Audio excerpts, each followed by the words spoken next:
राधे राधे दोस्तों, क्या आपने कभी सोचा है जिस वृंदावन में आज लाखों भक्त हर दिन राधे राधे कहते हुए पहुंचते हैं, जहां की गलियों में आज भी कृष्ण नाम गूंजता है, जहां हर पेड़, हर कुंज, हर धूल का कण श्री राधा कृष्ण की दिव्य लीलाओं का साक्षी माना जाता है। आखिर उस श्रीधाम वृंदावन को दुनिया के सामने सबसे पहले किसने खोजा था? क्या वृंदावन हमेशा से ऐसा ही था, या फिर एक समय ऐसा भी आया जब ये पवित्र धाम घने जंगलों में पूरी तरह छिप गया था? आज की इस वीडियो में हम जानेंगे श्रीधाम वृंदावन की एक रहस्यमयी, भावुक और भक्ति से भरी कहानी, जिसे सुनकर आपका मन भी कृष्ण प्रेम में डूब जाएगा।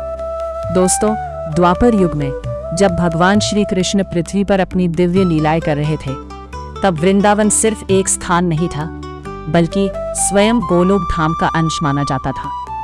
यही कान्हा ने अपनी बाल लीलाएं की, यही रास लीला हुई, और यही राधा रानी और गोपियों के साथ दिव्य प्रेम की अमर कथाएं रची गई।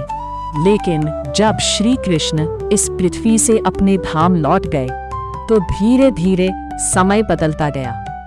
सदियां बीत गईं, महाभारत काल समाप्त हुआ, राज्य बदले, लोग बदले, और धीरे धीरे श्रीधाम वृंदावन घने जंगलों में छिप गया। कई लोग तो यह तक भूल गए थे कि असली वृंदावन आखिर है कहाँ। लेकिन दोस्तों, भगवान की लीला कभी समाप्त नहीं होती।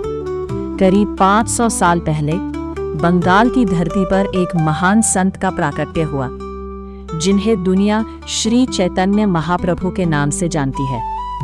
कहा जाता है कि वे स्वयं श्री कृष्ण और राधा रानी के प्रेम स्वरूप थे। उनका हृदय हर समय कृष्ण प्रेम में डूबा रहता था। वे जहां भी जाते, लोग हरे कृष्ण नाम में खो जाते। एक दिन उनके हृदय में वृंदावन जाने की तीव्र इच्छा जागी, और फिर उन्होंने पैदल यात्रा शुरू की। जंगल, नदियां, पहाड़ सब पार करते हुए वे आखिरकार वृंदावन पहुंचे। लेकिन दोस्तों, उस समय का वृंदावन आज जैसा नहीं था। चारों ओर सिर्फ जंगल ही जंगल थे, टूटे हुए मंदिर, वीरान कुंज और सुनसान रास्ते। लेकिन जैसे ही श्री चैतन्य महाप्रभु उस भूमि पर पहुंचे, वे भाव विभोर होकर रोने लगे, क्योंकि वे पहचान चुके थे, यही है श्री कृष्ण की लीला भूमि। कहा जाता है कि वे यमुना जी को देखकर प्रेम में मूर्छित हो जाते थे, गोवर्धन पर्वत को देखकर रोने लगते थे, और वृंदावन की धूल को अपने शरीर पर लगाते थे। फिर उन्होंने अपने प्रिय शिष्यों को आदेश दिया, वृंदावन की हर लीला स्थली को खोजो, दुनिया को फिर से कृष्ण की भूमि का दर्शन कराओ। इसके बाद रूप गोस्वामी, सनातन गोस्वामी, जीव गोस्वामी और अन्य महान संतों ने वृंदावन के जंगलों में घूम घूम कर कृष्ण लीला स्थलियों की खोज शुरू की। उन्होंने खोज निकाला निधिवन, जहां आज भी माना जाता है कि रात में राधा कृष्ण रास करते हैं। उन्होंने खोजा सेवा कुंज, जहां स्वयं राधा रानी सेवा करती थी। उन्होंने खोजा राधा कुंड, जिसे संसार का सबसे पवित्र कुंड माना जाता है। और फिर गोवर्धन पर्वत की महिमा पूरी दुनिया में फैलने लगी। दोस्तों, आज जो वृंदावन हमें दिखाई देता है, उसके पीछे इन महान संतों की तपस्या छिपी हुई है।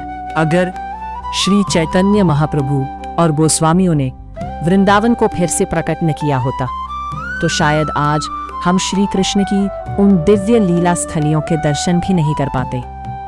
वृंदावन केवल एक शहर नहीं, बल्कि यह प्रेम और भक्ति धाम है, और श्री राधा कृष्ण की जीवित अनुभूति है।